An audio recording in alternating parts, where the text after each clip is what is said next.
Hi everyone, this video is going to demonstrate how to perform a seated thoracic rotation stretch. This is a super easy stretch that you can practice right from home. Really helps focus on opening up the posture and creating good thoracic spine mobility in the direction of rotation right and left. Thoracic spine is very important when it comes to overall health of the shoulder complex, as it is a part of that shoulder complex, but this is also really good for helping to prevent and manage any back pain you might be experiencing. So all you need for this is a good sturdy surface to sit on. You can sit in a chair that has armrests and a back to it. You may find that more comfortable, but it's not absolutely necessary. Do make sure that when you're starting position, you're sitting nice and tall, feet flat on the floor, good upright posture, no hunching or slouching. Okay, now you can start rotating, either direction is fine, and as you start turning, let your head go with you.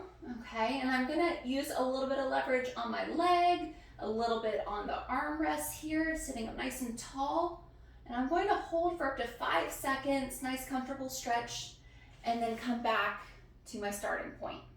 So again, if you have a chair that has arms, you can use the armrest to help give you a little overpressure. Or if you don't have any arms, you can use the seat itself. Again, your legs are fine too. That overpressure is just to be able to maximize your stretch. But you want to make sure that you are not stretching to the point where anything feels painful or too uncomfortable. It should be pretty easy for you to do. Now you can alternate back and forth, holding up to 5 seconds for each direction that you're stretching, up to 10 times each side. If you don't want to alternate, you can do all of your repetitions and holds on one side and then switch over to the other. It really makes no difference either way. It's whatever's most comfortable for you.